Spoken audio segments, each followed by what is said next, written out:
Hey, we're live again. This is my second show, the second live at 11 with Billy W. Merritt. Happy to be here. Happy to bring you some specialized knowledge from some special people. Speaking of special people, today's show, I've got a treat for you. But first, tell you about yesterday's show. Glenn Lundy, he killed yesterday. I mean, who saw Glenn? Do you agree that he killed? So thankful for Glenn. So today we have a sales show. So I'm going to bring you there was a little teaser. It looked like a top sales expert, one of the top sales experts in the entire country, in the entire world. Tomorrow, the suspense is killing them. Tomorrow is Winning Together with my wife, April Merritt. So glad she's going to be on here tomorrow. Thursday's show is a Dealer Academy show, which today's guest could also host or teach. But it's going to be with Kayla Wilson, one of the top dealer advisors in the country. And Friday, the world famous Paul Sullivan is going to be bringing you Feel Good Friday. But today we have a very special guest who is a very busy man, so I don't want to keep him waiting too long. Jonathan Dawson is one of the world's top sales trainers. He's worked with thousands of car dealers, helping them do what we do, sell more cars. He's worked with tens of thousands of salespeople, and he helps them one-on-one, saving the car business one salesperson at a time. I've seen him in action. I've seen him in person. He's a keynote speaker, NADA digital dealer. I've been a fan for a long time, real long time.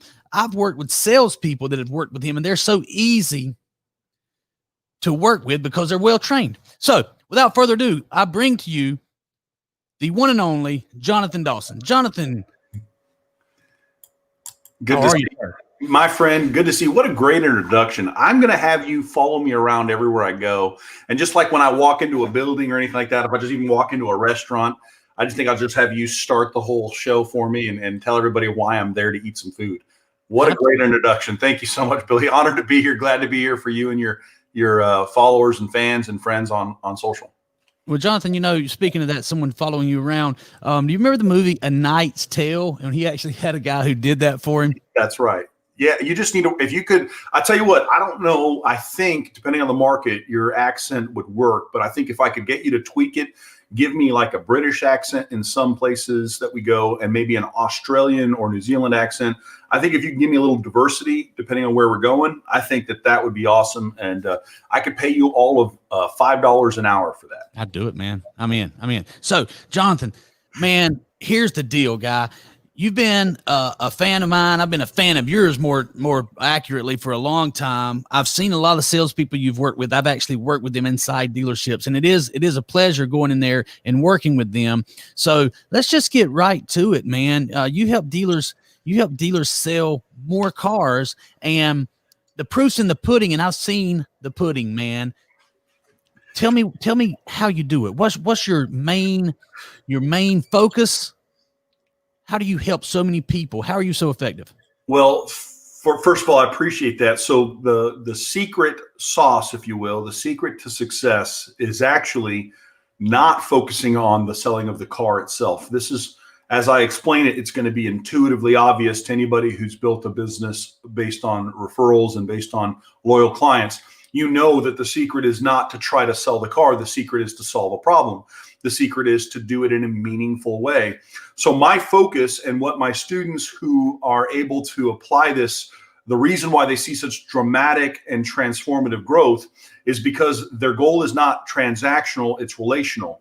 The goal is not to sell a car, it's to create what I call the raving fan advocate. Let me elaborate on that, Billy, just for a second, because I think it's important that your audience understands that when you enter into a relationship, and let's keep it simple. When you greet a customer, when you begin the conversation on phone or on the line or on a text message, you start as strangers most of the time. And that stranger relationship has all this tension built into it because there's all these expectations on both sides, fears and anxieties on both sides. And so this stranger relationship, if you do it well enough, breaks down some of those barriers and creates what you might call a general rapport or acquaintance relationship. Now I'm acquainted with you and I am now more comfortable with you. As I become acquainted, as I become more comfortable with you, eventually some salespeople are able to layer that into the level of friendship, or where the customer feels a true affinity towards you. I actually start to like you. Well, as you could imagine, if you can just kind of take each of these possible relationships and rank them in tiers, what you'd have at the very baseline is you'd have this kind of stranger relationship where there's doubt, there's insecurity, there's fears, anxieties, and stresses. And then you move into acquaintance, where I have a familiarity with you. You move into a friendship type relationship where I have an affinity, I like you. As you move through those stages, maybe even your customers not just feel friendly towards you, but actually become a fan of yours, where they actually enjoy the way you do business, and they actually like what you do business so much they would want to tell somebody. So they go from a friend to a fan. Well, that's not where I want to stop. I want to go from a fan to a raving fan. A raving fan is somebody who really wants to kind of tell your story publicly and would share it. And then you have this apex kind of creature, this apex customer relationship. This is the pinnacle. And that is what I call the raving fan advocate. And the reason that's important, Billy, and this is where the secret is for anybody who wants to build a really thriving business.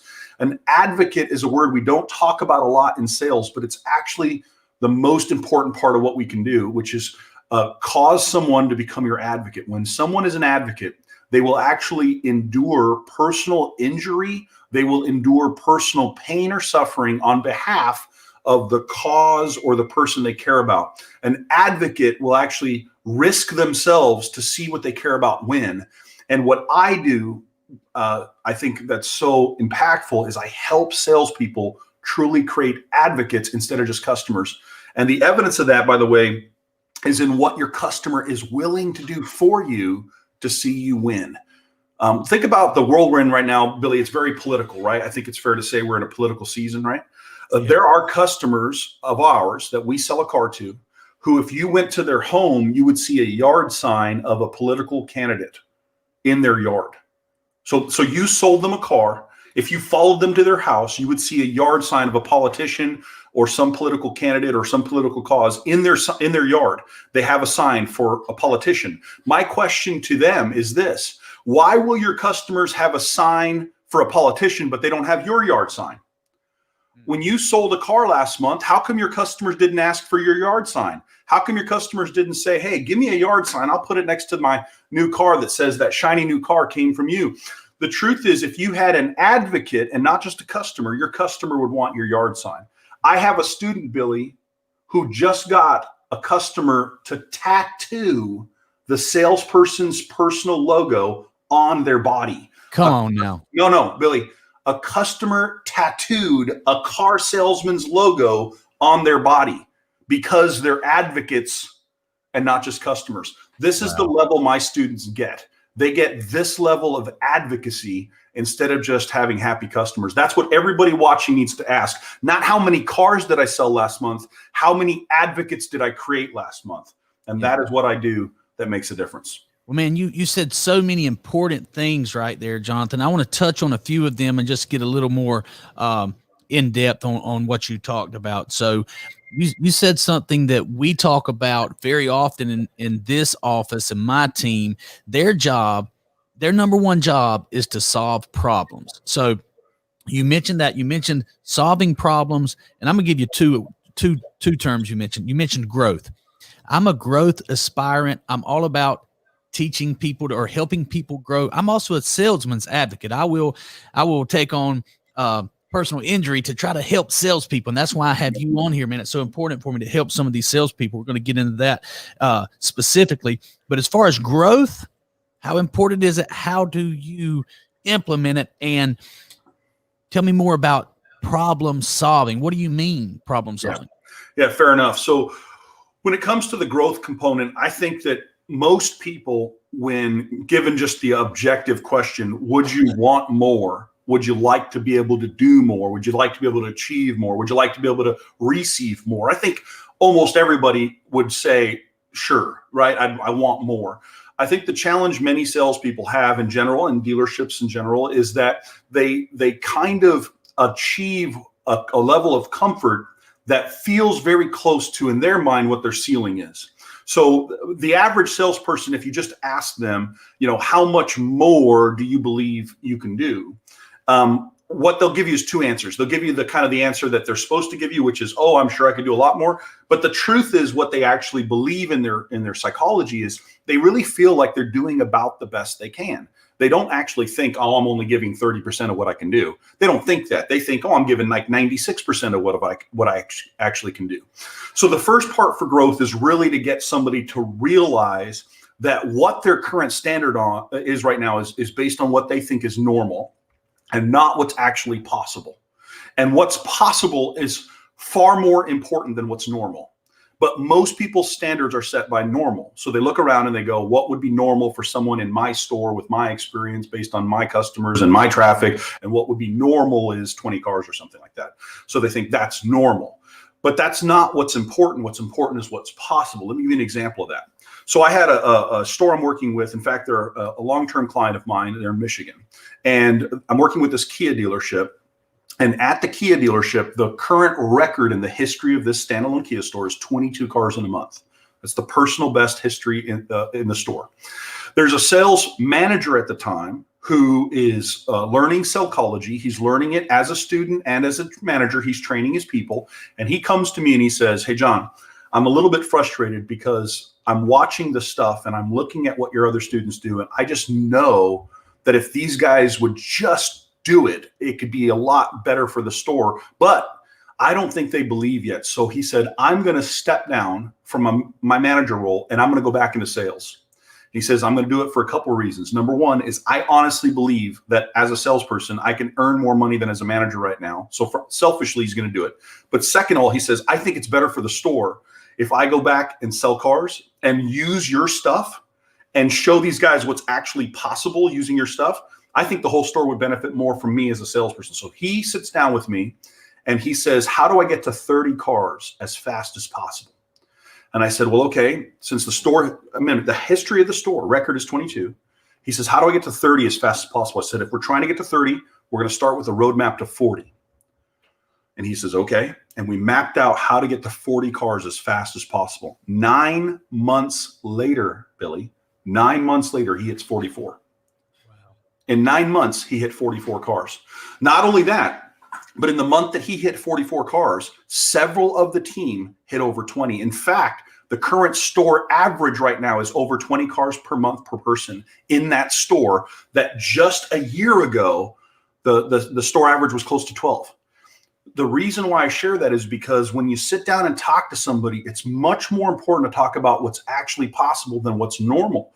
And that is one of the areas of growth I think everybody can benefit from, is asking better questions that cause your brain to imagine what's possible instead of what's normal. The second part about what you said, which is solving problems. And I said solving problems in a meaningful way.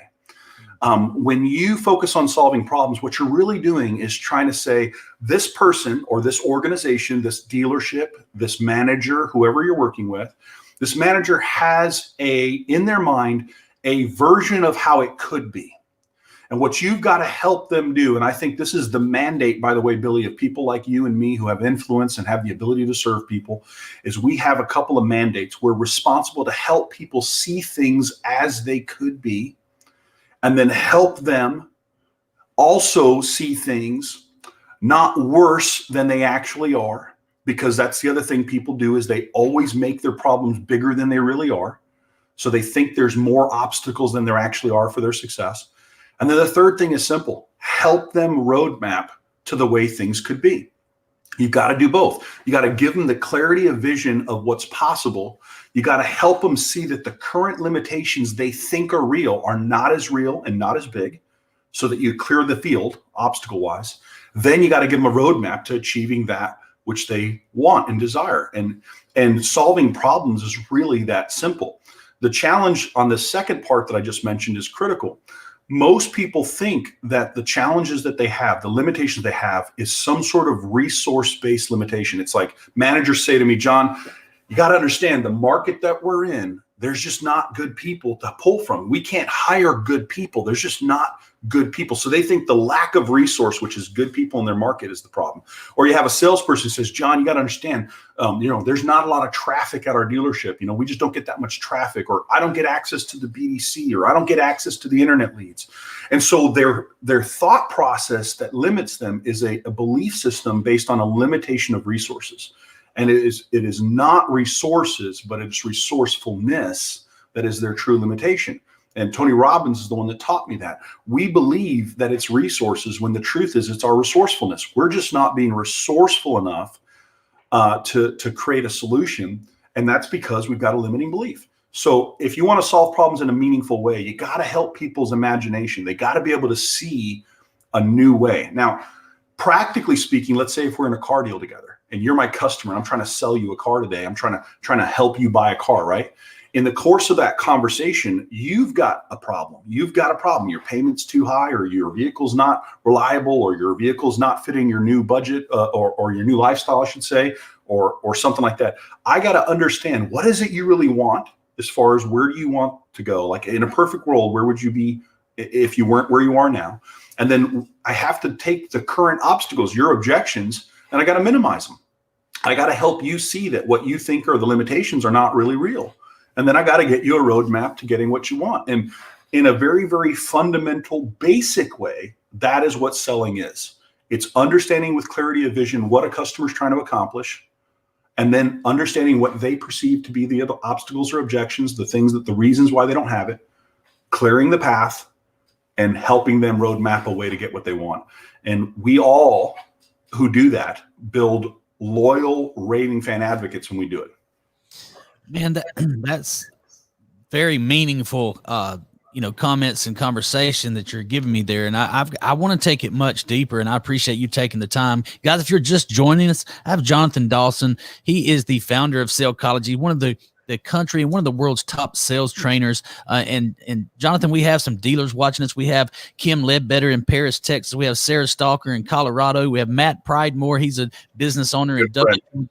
Clint Bozeman is in Louisiana. A lot of these people watching and gaining some knowledge. People are taking notes. So thank you so much for taking the time to share your specialized knowledge with us, Jonathan. My pleasure. And it sounds like a lot of this, you're talking about some deep stuff. You're taking salespeople from 12, an entire dealership from 12, average of 12 cars sold to 20 or 22, a manager to 42 when his goal was 30. It's obviously not an accident, and it's not motivation. Motivate. And it sounds like there's some psychology in here, and that's an area I know very little about. Okay, so obviously with the your business is Sellchology. Tell me where the psychology fits in. I know you're giving me the roadmap right now, but tell me in layman's terms how it ties together and what psychology and sales, how they mesh.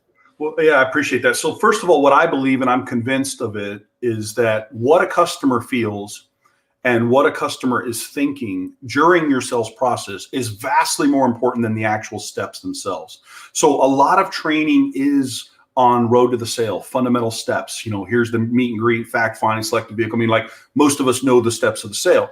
And I think that is critical. That's important. It's good foundational stuff. But here's the problem or challenge with that, is that you take a salesperson, you give them a step like go greet a customer, or here, go investigate, fact find, whatever.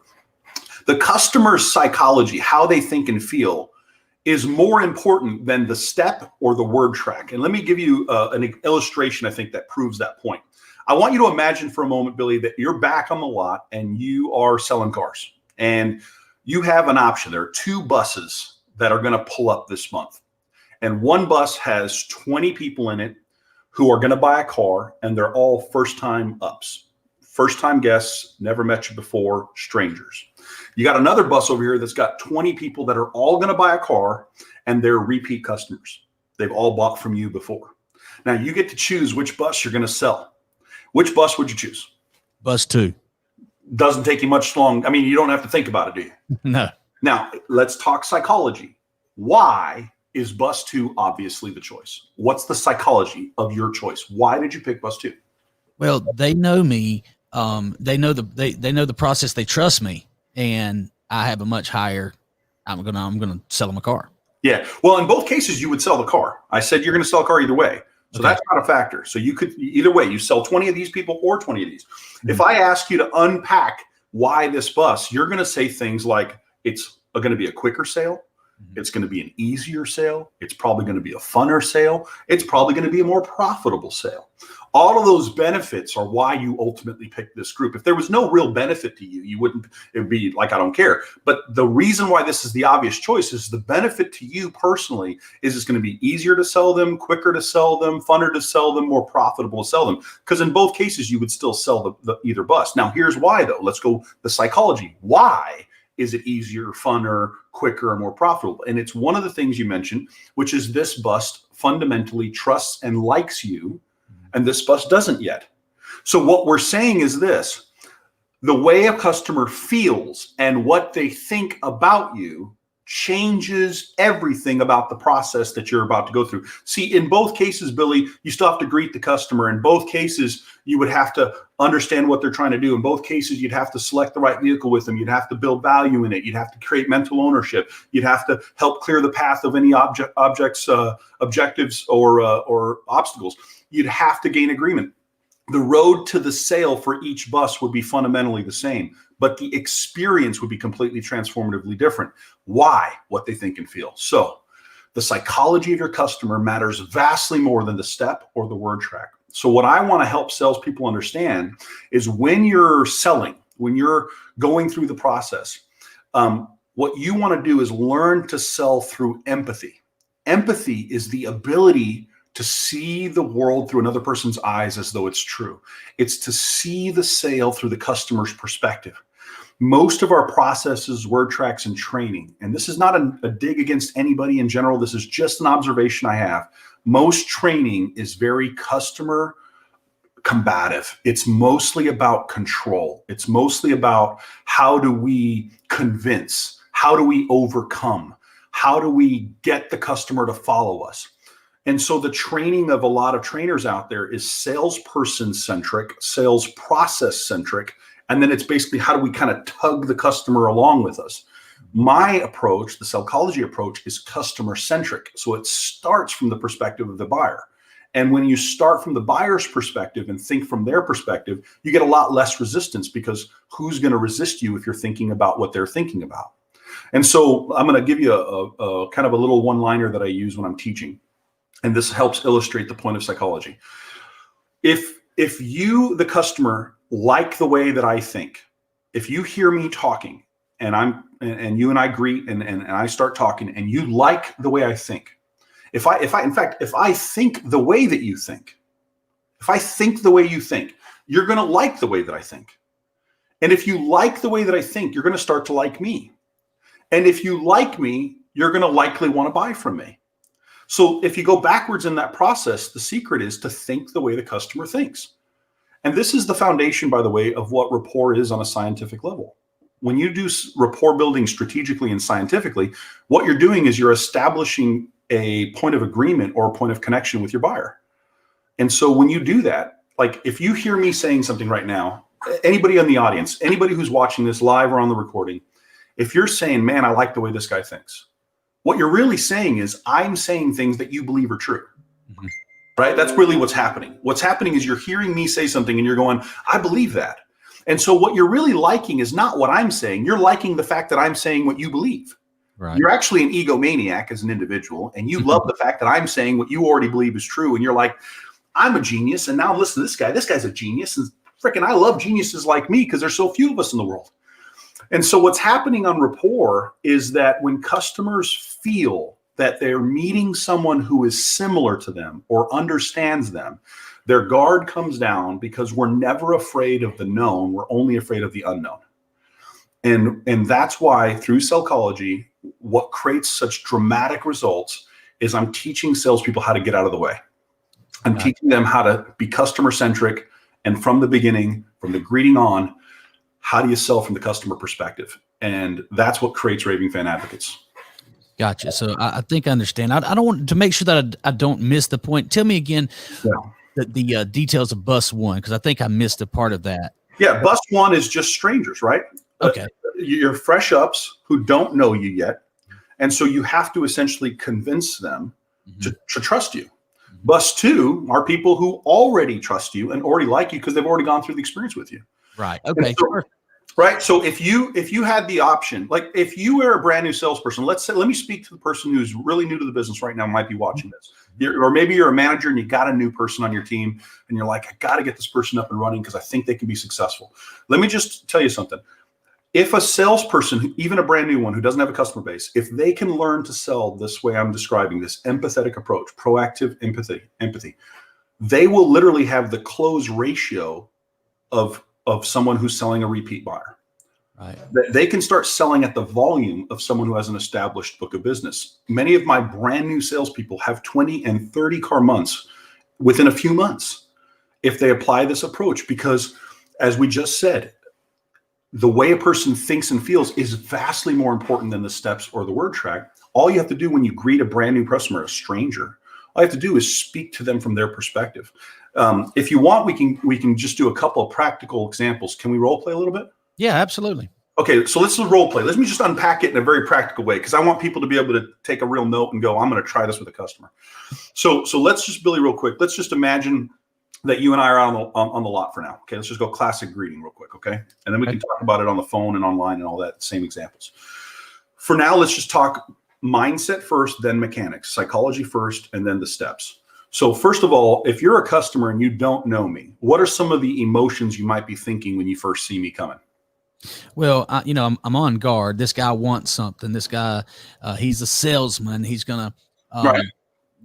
This guy's gonna want to force me into looking at cars, or Yeah. I just have my guard up. You're a little bit guarded, and there's a little bit of a stereotype of car salesman, so you're a little bit guarded, maybe, right? Now, yes. I'm the salesman. I'm walking up to greet you. If I had to ask you, let's just think from a psychology perspective. Let's just put a pattern on a timeline. If I had to guess, what are the most common things that salespeople hear from customers because of the guard in the first 2 to 5 minutes? What's the most common things a salesman's going to run into in that first 2 to 5 minutes because of people's guards? They're going to hear things like what? What do customers say? I'm just looking. Followed by, give me another one. How much is this? Yeah, price. Mm-hmm. How much time do they have? Oh, very little time. Short no time. In fact, when are they planning on buying? Not right now, for not sure. Not today. By God, not today. I can tell you that much. Right? If I just asked anybody watching, if I just said, how common are things like just looking, not buying today, first stop, don't have any time, and just want to get your price? Mm-hmm. How common is that? Very. Right? Universally. Yeah. Right? In fact, a funny story. I was in Russia at an Audi dealership in Russia talking to a salesman, Ivan, and he says to me this. He says, we just started talking. He says, John, biggest problem we have here. Customer, just looking. Best price. Not buying today. John, how you deal? He says. Because even in Volgograd, Russia, at an Audi dealership, Ivan has the same objections that Billy has in Georgia at a Kia dealership. Absolutely. It's universal psychology. So here's where proactivity, here's where Sellchology comes in. I know you're thinking those things. So what I teach my sales students to do is not how to overcome these things, not the clever comebacks, but how to introduce the objection so you don't have to overcome it at all. Mm-hmm. How to speak from the customer's perspective so the customer doesn't want to reject you. That's what I'm talking about. So let me show you what that looks like. You're out on the lot. I'm walking up to greet you. Now, we just said the 5 things that are most common. I'm going to show you how conversationally to do this. I just want you to, Billy, just pretend you're a customer and just answer the way you think a normal person would, okay? Okay. So as I walk up to you, I'm giving you a little space as I'm walking up, and I introduce myself something like this. I say, hi, sir. Welcome to our dealership. Are you here doing some looking or some shopping a little bit today? Yeah. Great. Do you mind if I ask, are you looking for more product related information? Are you looking at pricing information, or a little bit of both? What information are you looking at? I'm just getting started. I'm curious as to, some of these cars. Okay. Sounds like you're in the beginning stages and still trying to narrow it down. Is that right? Yes. Yeah. Do we have the pleasure then of being your first stop, or have you actually been to a few places? First place I've been to. I appreciate that. I'm always curious, given how many different dealerships there are and all the places you could go first. Is there a particular reason you decided to start with us? What brought you here first? That's good, Jonathan. Sorry I broke the poll, the role play. So, yeah, man, I actually saw this at this truck online, and it caught my eye. Fantastic. Well, what I'd like to do is I want to confirm a couple things for you. I want to confirm the availability of the truck, make sure it's everything that we promised online. Keep in mind that I do have vehicles on the ground. I have vehicles that are coming in, and I have a pretty good dealer network too. So if we want to look at some other options, we can do that. Do you have that kind of flexibility, or is this something that you're trying to get done right away? Definitely. I don't have, it's nothing I have to do now. Well, the reason I say that is your flexibility just opens up more options. It just gives us more chances to look at different things. If it turned out that you found a vehicle you liked, if you like the vehicle, like the deal, and like the way you're treated, if you decide to buy today, I also won't stop you. Is that fair? Fair enough. And I want to be respectful with your time. Is it okay if I just ask you a few questions, then we can look at some vehicles? Sure, man. I appreciate it. Now, in that simple exchange, which was less than 2 minutes, I addressed that you were looking. I addressed that you were interested in pricing information. I addressed first stop. I addressed not buying today, and I addressed time. I addressed all 5 in under 2 minutes by bringing them up first. Does that make sense, Billy? Absolutely. Now, what happens when you do this, by the way, which anybody who wants to try to master this, and if you want to, even if you never sign up for a single Sellchology service ever, if you just want to learn how to think this way, here's an exercise, a practical exercise. And by the way, management, here's a great sales meeting for you to do. Take out a sheet of paper and just write like a line across, like a timeline line. And at the front of the line, put the greeting and then put the close at the end. So you just have a timeline across a sheet of paper.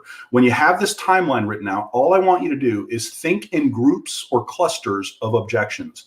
If a customer was going to give us anything that would slow or stop the sale, when do they happen? And what you'll find is there's kind of key points in the timeline of the sale. If you kind of map out the road to the sale on a timeline, you say, when do we get objections? If we're going to get them, if anything's going to slow or stop the sale, when do they happen? And what you'll find is there's critical key steps in the sales process where things do get slowed down or cattywampus on us. And what you want to do then is whatever that key area is, just write down the most common 3, 5, 7 things that are likely, that could come up.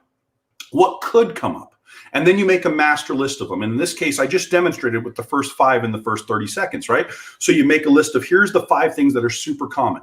Write them down. Now, ask this question. This is where a sales meeting can really become a training meeting, is ask the question, if we had a time machine and if we knew this was going to happen to us, what could we have said or done to prevent it from happening at all? And I call this the time machine philosophy. If you want to not get stuck in a rut in your business, apply the time machine philosophy. Anytime something negative happens, anytime you get an objection, anytime you get rejection, ask yourself the question, if I owned a time machine, knowing what I now know, and I could have gone back in time just a little bit, what could I have said or done to prevent this from even happening? How do I prevent objections instead of overcoming them? And the better you are at doing that, the less objections you get.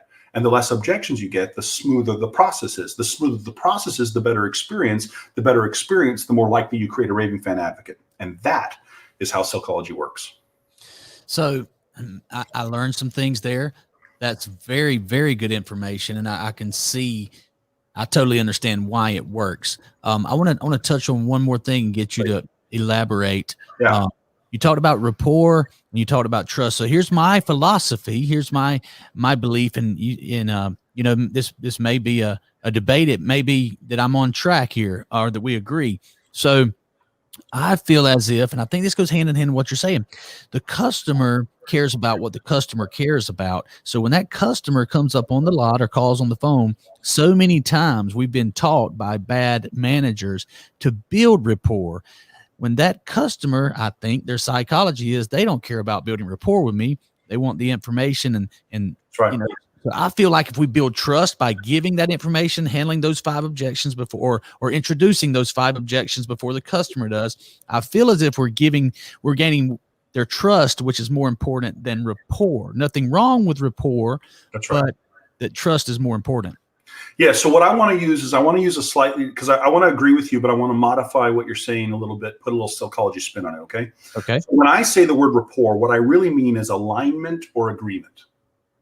Okay. Alignment and agreement is more important than rapport, and more important than what I mean by the classic version of rapport, which is commonality of interests. Right. So alignment and agreement is more important than classic rapport, and it's more important than even getting yeses. So traditional training has been to teach salespeople how to get a bunch of yeses. Mm-hmm. And that superficially is supposed to work. And I'm not saying it doesn't help, but yeses by themselves don't necessarily mean agreement or alignment. I'll give you a classic example. That is a story that's true that helps illustrate why yeses are dangerous. My wife and I were shopping for a car. We stopped at a dealership, and as we were walking up to a vehicle to look at, the salesman comes out and he says, "That sure is a beautiful color, isn't it?" That's a classic thing to say, right? "It sure is a beautiful color, isn't it? Nice day out, isn't it?" Right? So this is a kind of a classic tie down technique is the term. So he says, "Beautiful color, isn't it?" My wife, being a polite person, responds and says, "Yes, it is." He then begins to elaborate because he thinks he has agreement, but he really has a yes. So he begins to elaborate. He says, "Yeah, I love that car. In fact, my wife has a car just like that. I have a light colored car." We were standing, by the way, next to like this diamond white vehicle. He says, "Yeah, my wife has the same color. I have a silver one. I love light colors because they're, they stay cooler in the summertime and they're easier to see on the road. Some people think you get better insurance rates because they're safer cars. And let me go get the keys for it." And as he walks away, my wife turns to me and she says, "Why do salespeople do that?" And I said, "It's because their manager taught them to try to get yeses and build rapport." And you said something, and I want to qualify what you said. You said bad managers, and I just want to qualify. I don't think that they're bad managers. What I think is that they're doing the best they can with what they have, and they're trying, but I just don't think that they are intentional about what they're training. I think management sometimes gets kind of stuck in ruts and maybe thinks back nostalgically about the way they sold and what worked for them. And they say, "Just do this." And it's not really thoughtful. And so like techniques like this salesman tried, well, the one color my wife would never own is a white car. And yet the salesman thought he had rapport going, thought he had agreement. All he got was a false positive. He got a false yes. So alignment and agreement is more important than rapport. And when I mean rapport, I mean the general commonality of interests. And it's more important than getting yeses. So what you're saying is, I'm the customer. I have certain goals. I have things that are important to me. When I meet you, if immediately it's clear to me that you have the same goals I have, and your goal is to get me what I want, we have alignment and agreement instantly. The risk that many dealerships have as far as a problem right now, the challenges they have with appointment setting, the challenges they have with getting customers in the door, the reason why they're not converting the way they should is because their process is about trying to get the customer to align with us instead of us to align with them. And that is what leads to the combative nature of most processes. Let me give you an illustration or example that, Billy, almost everybody listening can relate to. Let's take a phone up, or let's take an internet lead for a second. Something simple like the internet lead comes in, and let's take a classic example. There's no information. There's basically nothing on the lead, right? It's just what you think is a fake name and a fake email address, and that's it. One of the things that salespeople will typically do, or BDC agents will typically do, is they'll respond to the lead and they'll say something like, "When's a good time for us to hop on a call?" Or "When would you like to come in?" Or "I noticed there wasn't a phone number there. What's the best number to contact you at?" And here's what's fascinating about that. I'm the customer. While I was filling out the source lead, I had the chance of putting in a phone number like 3 times, and I didn't. I had the chance of giving you more information. I didn't. Like, I literally had to go make a fake email address just so I could use to shop for a car, because I didn't even want to give you my real email address. I am so committed to not giving you any information that I'm on purpose trying to not fill out this stuff.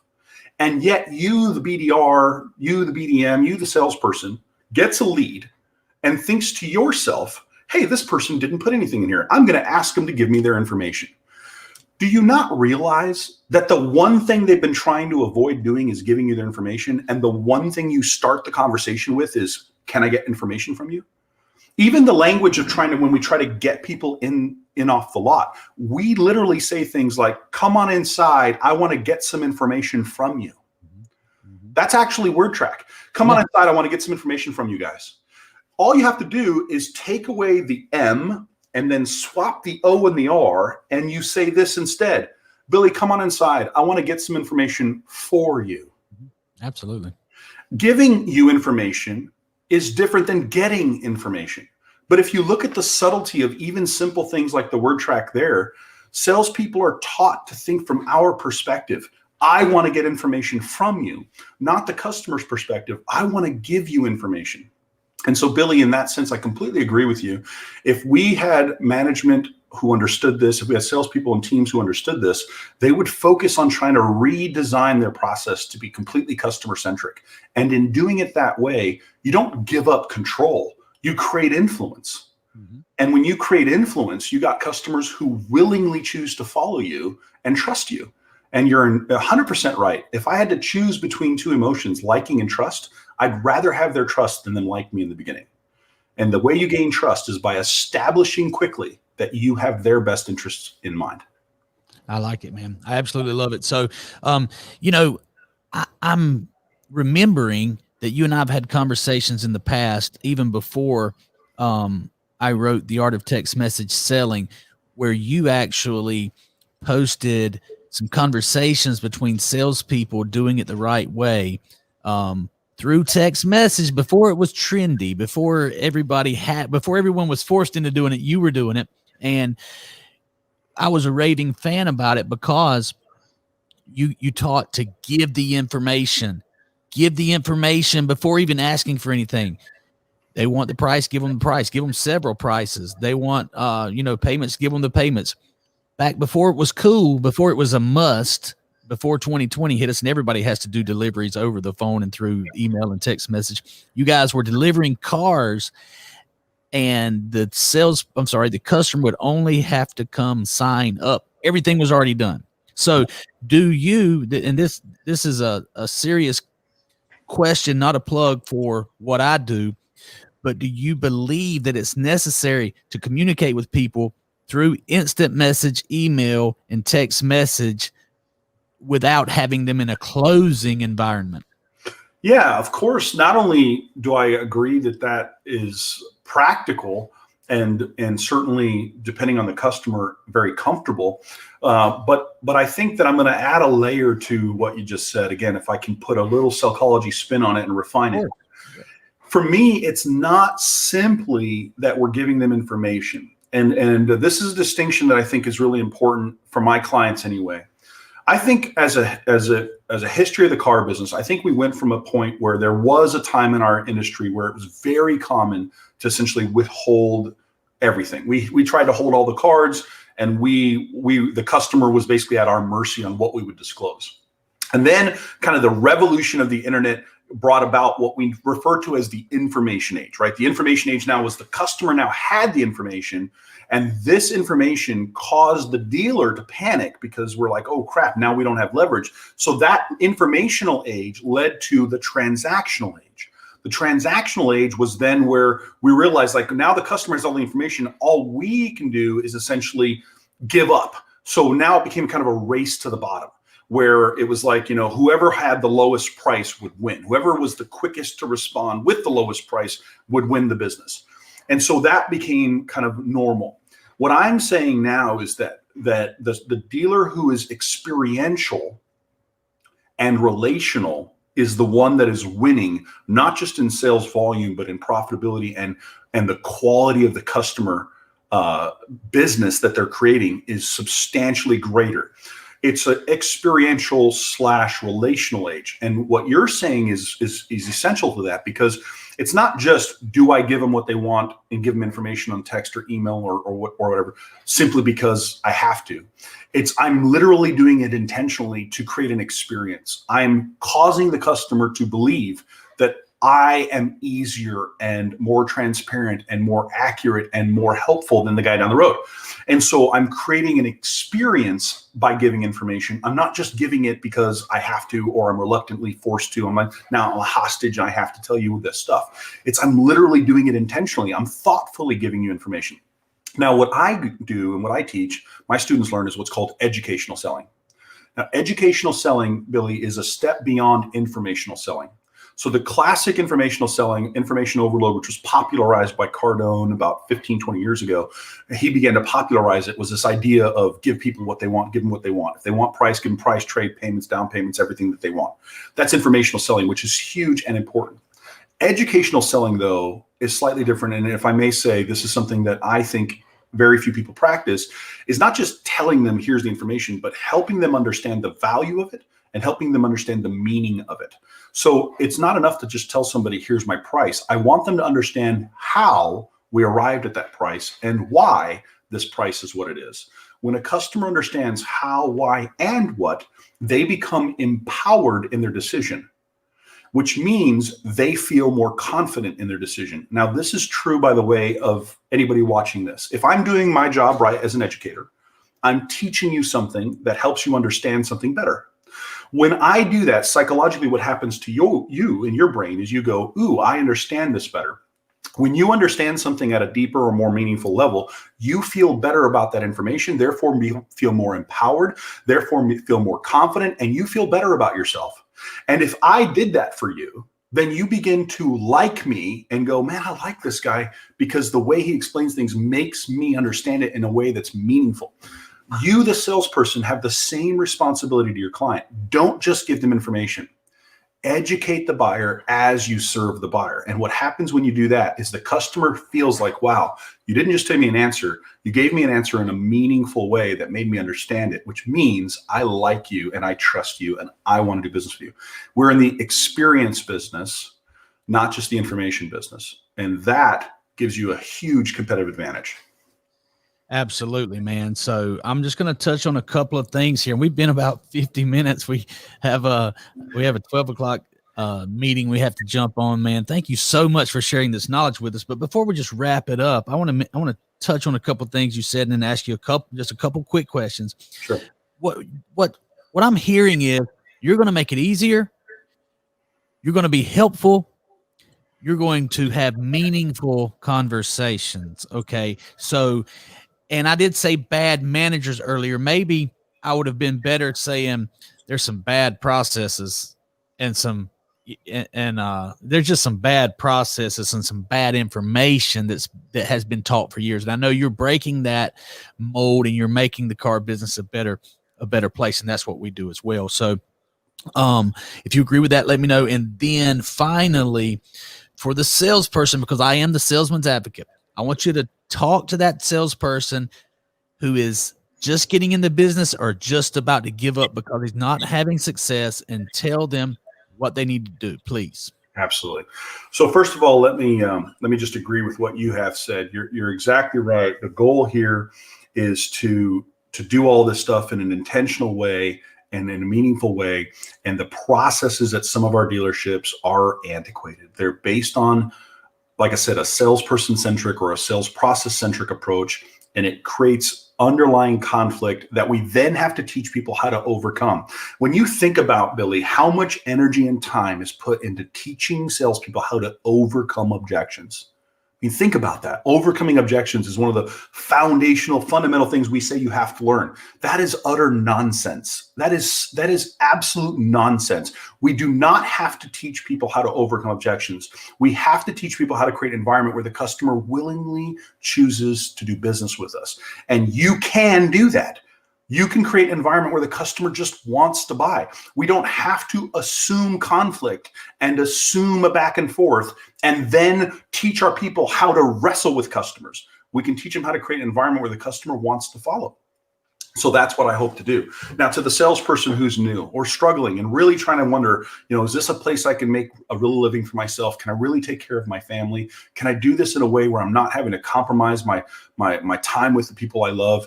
Can I build a business where I'm celebrated instead of merely tolerated? And the answer is, let me speak to you. The answer is, my friend, yes, you can. There is hope. There's not just hope, but with every fiber of my being, let me transfer my confidence to you. You can do this well. And here's what I would encourage you to do. First things first is I would ask you to start by being intentional about every deal. What I mean by that is thoughtfully, before you greet your next customer, while you have downtime right now, be intentional about your process. actually look at your steps. Do the thing I just encouraged to happen in a sales meeting. Start by taking out a sheet of paper and just kind of write out your road to the sale, your steps to the sale. And then ask yourself, if I wanted to make this one step magical for somebody today, if I wanted to be really intentional, if I wanted someone to compliment me on how well I did this one step, what are 2 to 3 things I could do to add value in an unexpected way to wow a customer? How could I make it special and unique? And then just look at one step and just take it one step at a time and just be intentional about your process and the experience you're creating. Create it on purpose. And now, once you begin to do this, you'll find yourself feeling really excited about the potential. Because if we take something as simple as, I want the first 5 minutes with my customers to be really spectacular, what could I do? Then all of a sudden you start looking at the way that you carry yourself. You look at the way you dress. You look at the way you talk. You look at the certain opening lines that you use. You start becoming a master of it. As a brand new salesperson struggling in the beginning, which, many people don't know my story all the way, but my 3rd month, I sold 3 cars and I got fired. Okay. So I know what it is to be the struggling salesperson. That what you're seeing here today, the confidence you see today was not the confidence I had as a brand new salesperson. I struggled. I know what it is to be a newlywed and to literally with tears sit in the parking lot thinking, how do I walk inside and explain to my wife how I haven't sold a car in 3 days? I don't have anything to show for the time I've been away from her. How do I justify my wasted week? I know that pain. And so let me speak to you and say, it doesn't have to be that way, but you have to become intentional. You have to realize that it is no one's fault but your own. Everything that is happening to you is also happening for you. Be intentional. So map out your road to the sale, commit to creating a unique experience, focus on your skill sets and that which you can control. There's so many wonderful resources. You don't even have to, if you never spend $1 with me, if you never invest in me, I put out tons of content on YouTube and on Facebook and in my Facebook group and on my online podcast channel. Like, there's so much wonderful resources. Start to become a student of it, absorb it, start doing that. But if you become intentional in your process, become intentional as a student, that's where I would start. Stop blaming everybody else. It's not your manager's fault. It's not your coworker's fault. It's not your customer's fault. It's yours. That means you have the ability to change it. You're not a victim. You're not a victim, and you're not without power. You can change this. Decide that, determine that, and then focus on creating a unique experience for your customer. If you'll make that happen, that'll be the beginning foundation for you. And then from there, reach out to me, find me on social media, join my group on Facebook, the Sellchology Automotive Sales Group. Join the group, network with other people who are successful, and start elevating your beliefs. Those are some things I would do right away. Wow. I tell you what, man, we could go on and on and on, and I hope we do this again. And definitely, your enthusiasm and it is real, and I can tell you're a genuine person, man, and I appreciate that. Thank you again for taking the time. And once again, just tell everyone where they can get more Jonathan Dawson. Where can they find you? I know you mentioned the groups. Do you have a website as well?